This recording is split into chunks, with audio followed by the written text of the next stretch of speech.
शेर खान, अब मैं आ चुका हूँ। भलाई इसी में होगी।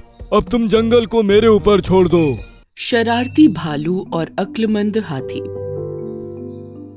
शेर खान के जंगल में सभी जानवर कालू भालू की शरारतों से परेशान हो चुके थे।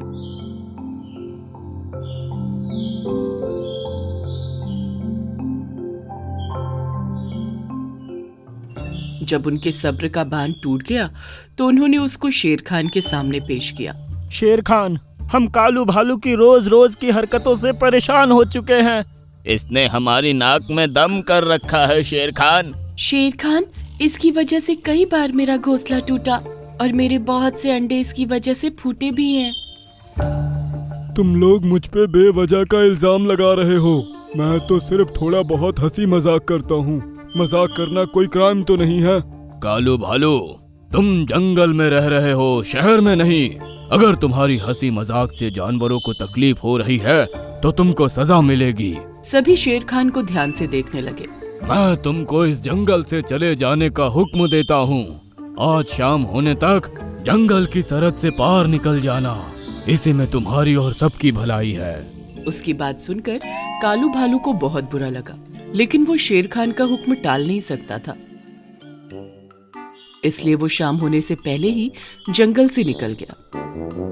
फिर वो उस हिस्से में गया जहाँ इंसानों का आना जाना था। जानवर वहाँ बहुत कम जाते थे। उस शेर खान और उस जंगल के जानवरों से तो मैं बदला लेकर ही रहूंगा। मुझे इस तरह बेइज्जत करके जंगल से भगाकर उन्होंने अच्छा नहीं किया। वो बड़बड़ाता हुआ चला जा रहा था। उसको एक पतीला नजर आया जो हरे रंग से आधा भरा हुआ था। इंसान इस जगह पेड़ों के पत्तों से रंग बनाने का काम किया करते थे। ये क्या है? लगता है ये इंसानों के इस्तेमाल करने की कोई चीज होगी। कहकर उसने पतीले के अंदर हाथ डाला, लेकिन वो रंग को नहीं छू सका। लगता है और अंदर हाथ डालना पड़ेगा। ये तो काफी अंदर है। कहकर वो झुका और पतीले के अंदर हाथ डालकर रंग को छूने की कोशिश करने लगा, लेकिन ऐसा करने से वो पूरा का पूरा उस पतीले के अंदर गिर गया। अरे ये क्या हुआ? ये तो पूरा रंग मेरे ऊपर रंग गया। कौन है? उसके कानों में एक इंसान की आवाज आई तो वो जल्दी से उठा और वहां से बहुत तेज भागा। काफी देर बाद वो एक जगह जाकर रुका और सांस लेने लगा। तभी सामने देखकर उसकी आंखें फटी की फटी रह गई। एक बब्बर शेर ठीक उसके सामने खड़ा बड़े गौर से उसको देख रहा था। मेरी बात सुनो, मुझ पे हमला मत करना। मुझे माफ कर दो। मुझे मत मारना। मैंने आपको पहचान लिया है रंपू जी। रंपू तो वही जानवर है जिसके बारे में हर जंगल में चर्चा है।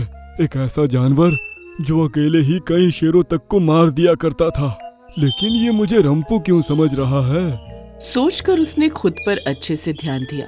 ओह, मैं पूरा हरे रंग से रंग चुका हूँ, इसलिए ये मुझे रंपू समझ रहा है। अब आएगा मजा। ठीक है, मैं तुमको मारूंगा नहीं, लेकिन तुम आज से मेरे सेवक बनकर रहोगे। जैसा आप कहें। ठीक है, मुझे अपनी पीठ पर बैठा लो और शेर खान के जंगल ले चलो। ये सुनकर बब्बर शेर ने कालू को अपनी पीठ पर बैठा लिया और उसको वापस शेर खान के जंगल की तरफ लेकर चल दिया। जैसे ही उसने जंगल में एंट्री की, सब जानवर उसको देखकर हैरान रह गए।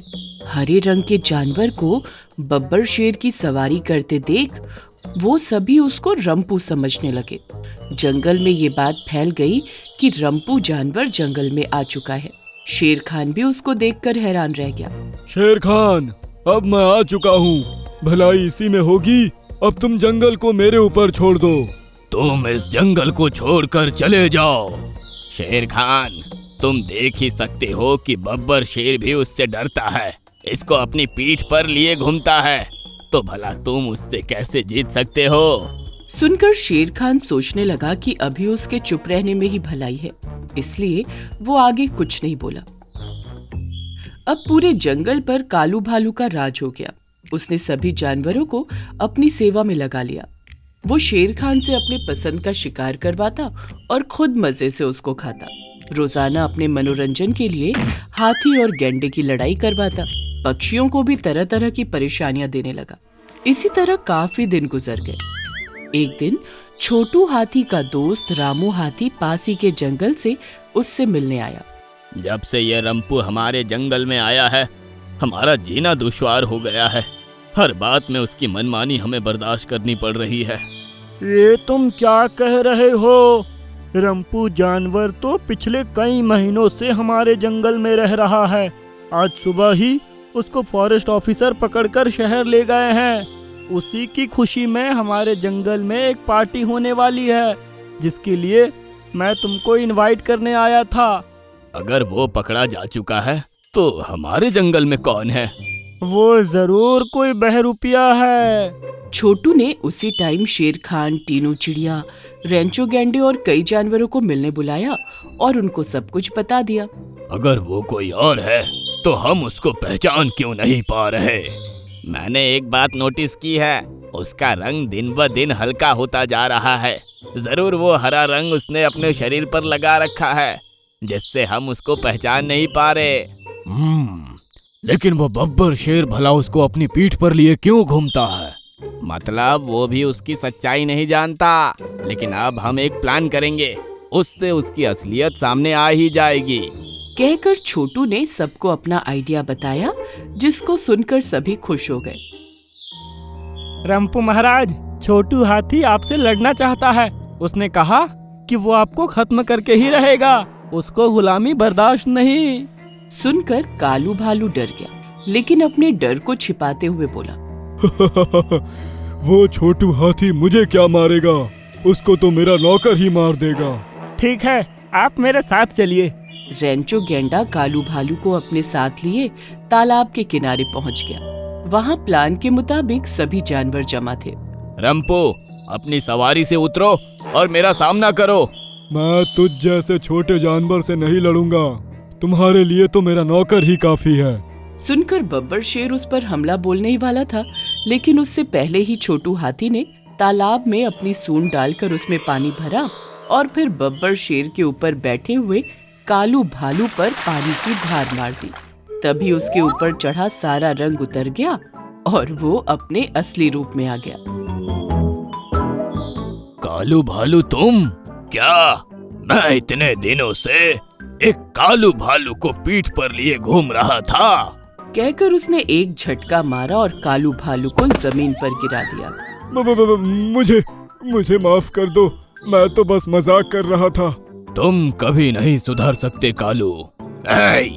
ये सबसे ज्यादा मेरा गुनहगार है, मैं इसको नहीं छोड़ूंगा।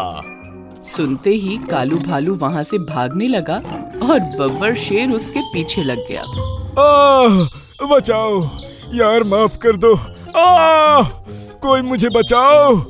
उसको भागता हुआ देखकर सभी जानवर जोर जोर से हंसने लगे। छोटू हाथी, तुम्हारी जितनी तारीफ की जाए कम है। आज तुमने अपने दिमाग का इस्तेमाल करके हम सबको आजाद कर दिया, वरना पता नहीं कब तक हम उसकी गुलामी करते रहते। शेर खान, ये तो मेरा फर्ज था। फिर सभी जानवर खुश हुए और उस दिन सभी ने मिलकर जंगल में एक मजेदार पार्टी की। हे भगवान, अगर तूने मुझे सारस बनाया था तो मुझे भी और सारसों की तरह 2 पंख क्यों नहीं दिए? मैं अपने साथियों के साथ उड़ नहीं पाता, ना ही वो मुझे अपने साथ रखना पसंद करते हैं। अपाहिज सारस और जादुई चिड़िया। एक जंगल में सभी पशु पक्षी बड़े प्यार से रहा करते थे। उस जंगल में एक बहुत खूबसूरत तालाब भी था, जिस पर सभी जानवर पानी पीने के लिए आया करते थे। सारसों का एक झुंड भी सुबह और शाम वहां आता था।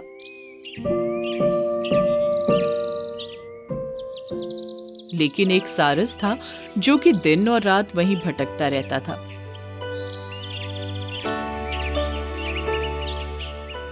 हे भगवान, अगर तूने मुझे सारस बनाया था तो मुझे भी और सारसों की तरह 2 पंख क्यों नहीं दिए? मैं अपने साथियों के साथ उड़ नहीं पाता, ना ही वो मुझे अपने साथ रखना पसंद करते हैं। इससे अच्छा तो मुझे खरगोश ही बना देता, कम से कम तेज भाग तो सकता था। तभी एक हरा तोता वहां आता है। मिंकू सारस, मुझे तुम्हारी मदद की जरूरत है। ऐसी मुसीबत में सिर्फ आप भी मेरी मदद कर सकते हैं। आखिर बात क्या है? तुम कहाँ से आई हो? मैं पड़ोस के जंगल से आई हूँ।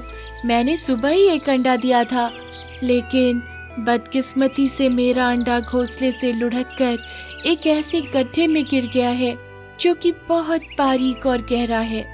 क्या तुमने उसको निकालने की कोशिश नहीं की? मैंने और जंगल के कई जानवरों ने कोशिश की, लेकिन वो गड्ढा बहुत ही बारीक है, उसमें किसी का हाथ नहीं जा पा रहा। लेकिन तुम अपनी चोंच की मदद से उसको निकाल सकते हो। मैं बहुत खुशी से तुम्हारे साथ चलने के लिए तैयार होता, लेकिन शायद तुमको पता नहीं कि मैं एक पंख से अपाहिज हूँ, उड़ नहीं सकता। तो फिर तुम्हारा कोई दोस्त तो होगा, कोई दूसरा सारस? हाँ, कई सारस हैं और उनके आने का टाइम भी होने वाला है। उसकी बात सुनकर तोता वहीं रुक गया। थोड़ी देर बाद जब सारसों का झुंड आया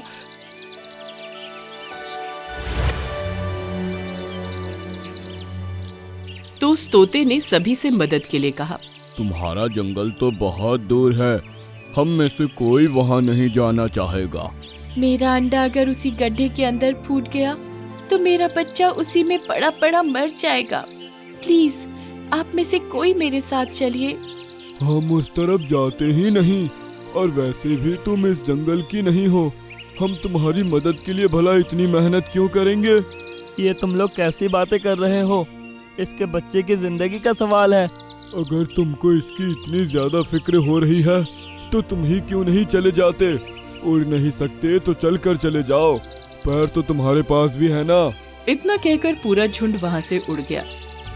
तुम फिक्र मत करो प्यारे तोते, मैं तुम्हारे साथ चलने को तैयार हूँ। सुनकर तोता खुश हो गया और उसको अपने साथ ले चली। कुछ घंटों चलने के बाद मिंकू सारस के पैर दर्द करने लगे। वो बीच बीच में थोड़ी देर आराम करता और फिर अपना सफर तय करता। इसी तरह रुकते रुकाते शाम होने तक वो दोनों जंगल पहुंच गए। मिंकू सारस, यही है वो गड्ढा। सुनकर मिंकू सारस ने उसमें झांक कर देखा तो उसको काफी अंदर एक अंडा नजर आया। मैं अभी इसको निकालता हूँ। मिंकू सारस ने अपनी पतली गर्दन गड्ढे के अंदर डाली और फिर अपनी बारीक चोंच की मदद से अंडे को बड़े आराम से निकाल कर जमीन पर रख दिया, जिसको देखकर तोता बहुत खुश हुई। तुम्हारा बहुत बहुत शुक्रिया मिंकू सारस। मुझे खुशी है कि मैं तुम्हारी मदद कर पाया, लेकिन अब मेरे पैरों ने जवाब दे दिया है। अब तो शायद सुबह ही यहाँ से निकल पाऊंगा, जब मेरा दर्द निकल जाएगा। तभी वो अंडा हरकत करने लगा और एकदम से चटकने लगा।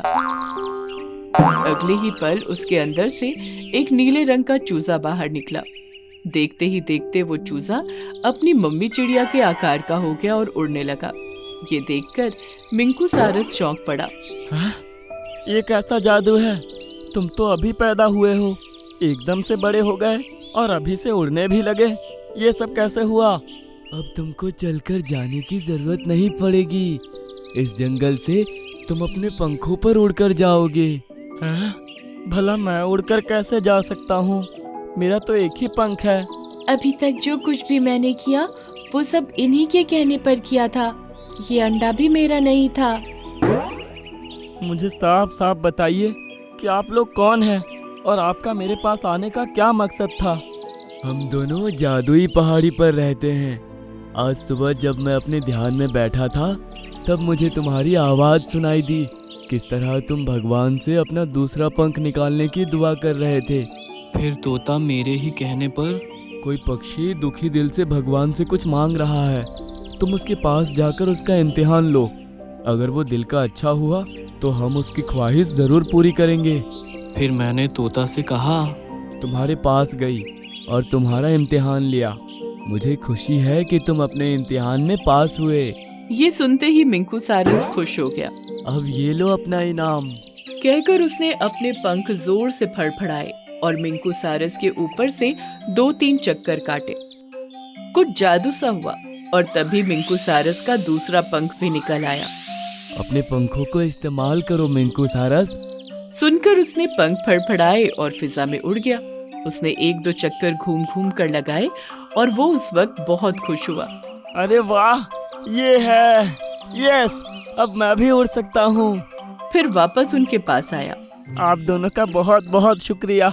आपने मुझे एक और पंख देकर मेरी ख्वाहिश पूरी कर दी। अब तुम अपने जंगल जा सकते हो मिंकू सारस। याद रखना, जिस तरह आज मेरी मदद के लिए तुम आगे आए थे, आगे भी इसी तरह दूसरों की खूब मदद करना। मेरी मदद करने की आदत की वजह से ही मुझे मेरे पंख मिले हैं। मैं वादा करता हूँ आगे भी इसी तरह सबकी मदद करने को तैयार रहूँगा। ये कहकर वो उन दोनों को गुड बाय बोलकर खुश होते हुए आकाश में उड़ गया। जब वो तालाब पर पहुंचा तो बाकी सभी उसको उड़ता हुआ देख हैरान रह गए और खुश भी हुए। अरे मिंकू सारस, तुमको दूसरा पंख कैसे आ गया? ये सुनकर मिंकू सारस ने उनको खुश होते हुए सब कुछ कह सुनाया। हमें बहुत खुशी हुई कि अब तुमको हमसे अलग नहीं रहना पड़ेगा। तो देर किस बात की है, चलो आज से मैं भी तुम्हारे साथ चलता हूँ। सुनकर सभी सारसों का झुंड हवा में उठा और फिर मिंकू सारस भी खुश होते हुए उनके साथ सैर के लिए चला गया।